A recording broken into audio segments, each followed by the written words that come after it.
Isabel de Trastámara. Quizá para muchos de vosotros este nombre no evoque demasiado. Algo parecido ocurrió en aquella época. Casi nadie en aquel lejano 1451 sería capaz de vaticinar lo que con el paso de los años este nombre significaría. El nombre de una de las reinas más importantes de la historia de España. Y me atrevería a decir que de la historia de la humanidad.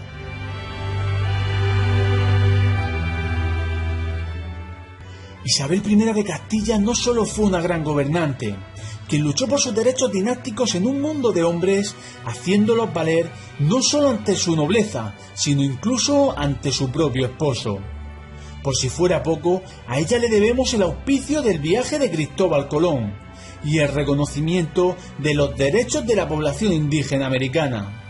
De haber nacido en otro país, hoy sería un símbolo universal utilizado como ejemplo de la lucha por la igualdad de la mujer. Pero su condición de reina española y su vocación religiosa parecen no encajar en el canon del feminismo contemporáneo. Acompañadme y conoceréis la apasionante vida y obra de Isabel I de Castilla, Isabel la Católica. Comenzamos.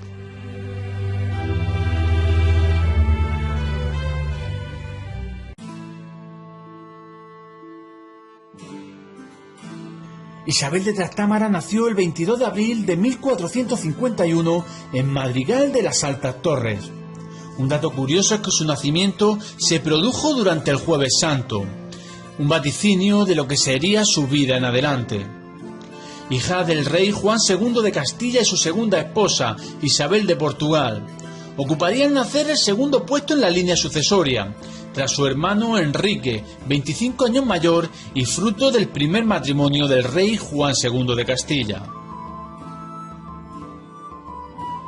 Apenas un par de años después nacería su hermano el infante Alfonso, pasando Isabel en este momento a un tercer puesto en la línea sucesoria, ya que aunque en Castilla existía la posibilidad de que las mujeres heredasen los derechos dinásticos, estos seguían el orden de masculinidad y primogenitura.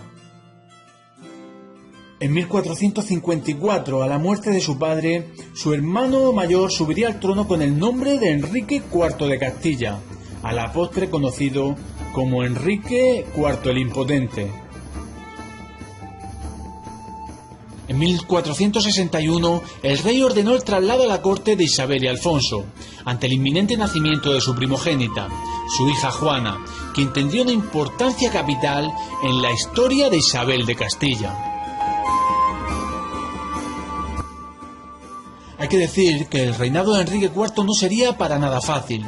En continuas disputas con una nobleza a quien pretendía quitarle algunos derechos feudales que aún mantenían, con el fin de afianzar el poder de la corona, esto no tardaría en acarrearle numerosos problemas.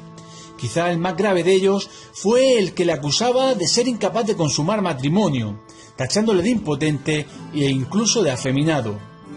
De esta forma empezó a correr el rumor por la corte de que su hija Juana no era en realidad suya, sino de su privado, Beltrán de la Cueva, apodándola de esta forma a la princesa Juana la Beltraneja.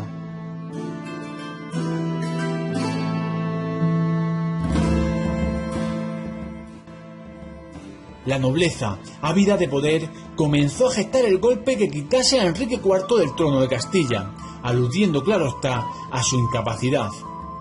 De esta forma, el 5 de junio de 1465 se produciría la conocida como Farsa de Ávila.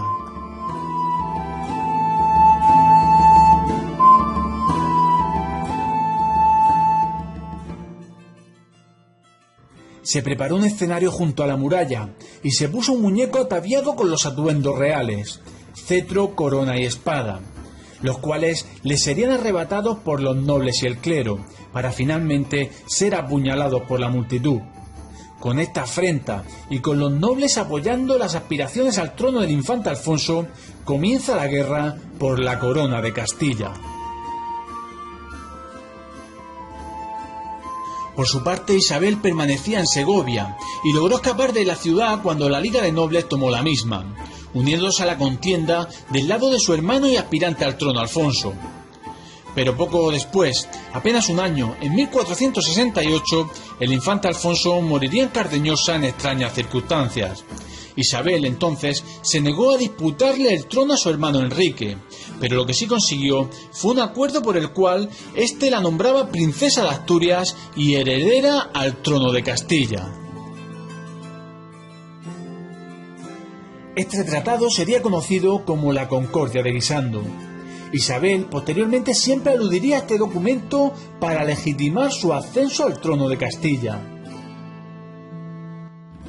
Enrique IV, por su parte, parece querer ganar tiempo con este pacto, e inmediatamente después de firmar la paz, comienza a buscar esposo a Isabel.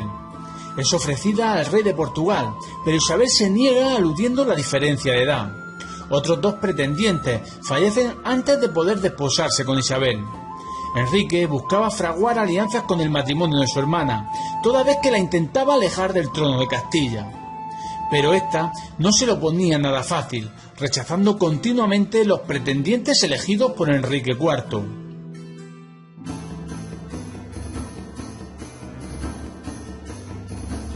Isabel había conseguido en el Tratado de Guisando que ella tuviera que dar el visto bueno para su matrimonio, y vaya que si iba a ejercer este derecho.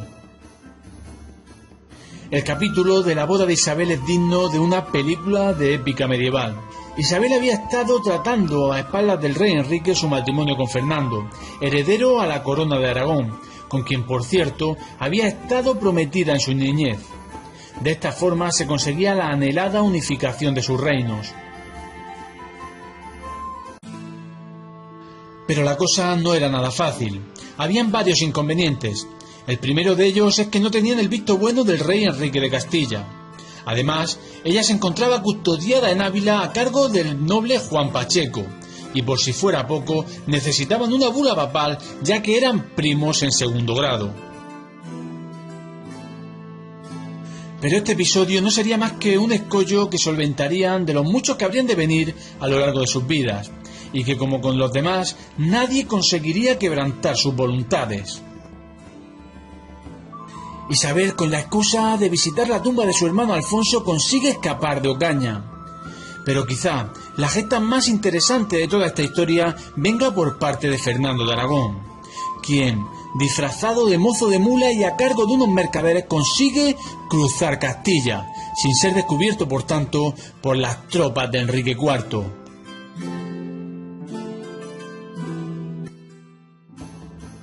Esta hazaña, digna de ser escrita en un cantar de gesta, lo sería si lo hubiese cometido cualquier personaje de la época, pero aún más por la persona que lo llevó a cabo. Hay que recordar que en este momento Fernando no solo es el heredero a la corona de Aragón, sino que desde 1468 es el rey de Sicilia. Por lo tanto, tenemos a un rey disfrazado de mozo de mula cruzando la frontera para encontrarse con su amada.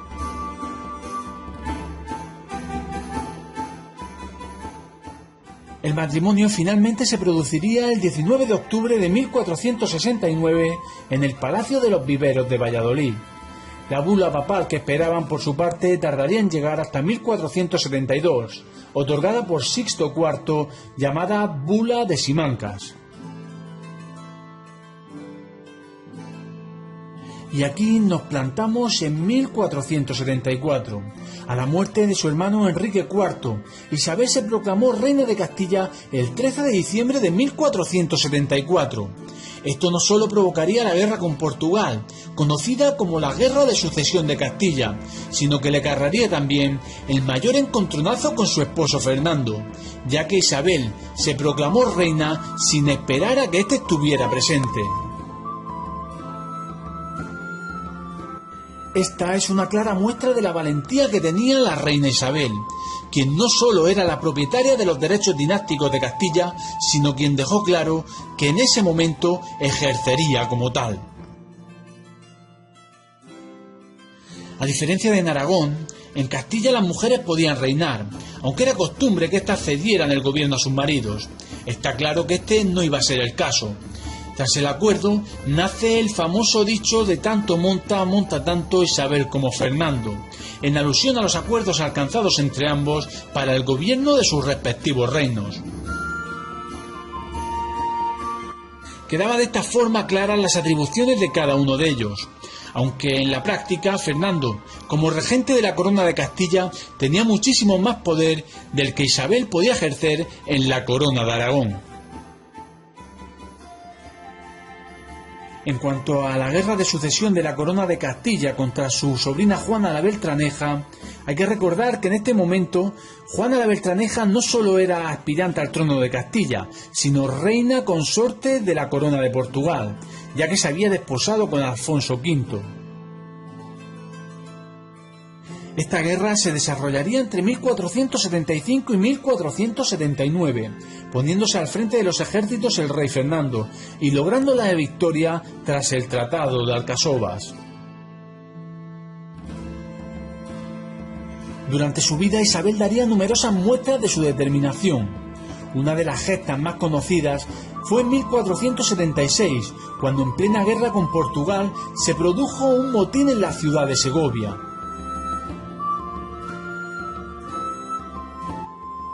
Allí, una multitud de campesinos y soldados disfrazados habían asaltado el Alcázar, sede de la corte donde además se encontraba la primogénita de Isabel. Esta asonada en teoría se produjo como queja por la administración que de la ciudad hacía Andrés Cabrera. Pero hay que tener en cuenta que en aquel momento de la guerra las ciudades cambiaban de bando con muchísima facilidad. Isabel, que se encontraba fuera de la ciudad y carecía de tropas, cogió a 3 de sus guardias y cabalgó durante 60 kilómetros, entrando en la ciudad amotinada ante la incredulidad de sus ciudadanos. Entró de esta forma también en el Alcázar y dejó las puertas abiertas para que entraran los rebeldes. Tras despachar con ellos y resolver los asuntos, la ciudad le sería leal el resto de su vida. Esta no sería ni mucho menos su única hazaña bélica, ya que tuvo mucha influencia durante las contiendas contra el reino de Granada. Isabel no solo era una mujer de carácter, sino también una mujer instruida, y se esmeró muchísimo en transmitir una amplia educación a sus hijos, que con el paso de los años y una política que iniciaría de matrimonios cambiaría la historia de Europa y del mundo para siempre. A Isabel también le debemos, entre otras muchas cosas, el descubrimiento de América, ya que fue ella, personalmente, quien creyó en aquel desconocido marino llamado Cristóbal Colón, a quien la corona de Castilla financiaría su viaje al Nuevo Mundo. Lejos de lo que la leyenda negra ha intentado enturbiar, Isabel abogó siempre por la igualdad entre sus súbditos, tanto castellanos como indígenas americanos. Veréis, el 20 de junio del año 1500 llegó a Sevilla un cargamento de nativos americanos, con la intención de que fueran vendidos como esclavos. Al enterarse de esto, la reina Isabel diría: ¿qué poder tiene mío el almirante para dar a nadie a mis vasallos?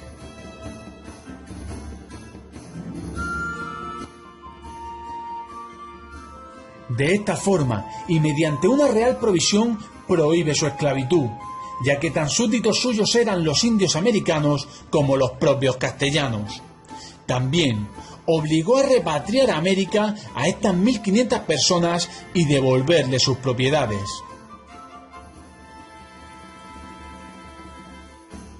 Isabel I de Castilla fallecería el 26 de noviembre del año 1504, siendo enterrada en el monasterio de San Francisco en la Alhambra y posteriormente trasladada a la Capilla Real de Granada, de la que, como sabréis ya, tenéis un amplio vídeo en el canal. Hasta aquí llegaría el vídeo de Isabel I de Castilla, Isabel la Católica, probablemente la reina más importante de la historia de España y una de las más importantes de la historia de la humanidad. Tras ella, sus sucesores gobernarían un reino donde no se pondría el sol. Es difícil tratar en un solo vídeo una vida tan llena de matices como la de Isabel la Católica. Por eso os insto a que os suscribáis y activéis la campanita, pues llegarán en sucesivos vídeos los reportajes de Fernando el Católico y de los Reyes Católicos en conjunto. Espero veros por aquí para entonces, y como siempre os digo, no dejéis de ser curiosos. Adiós.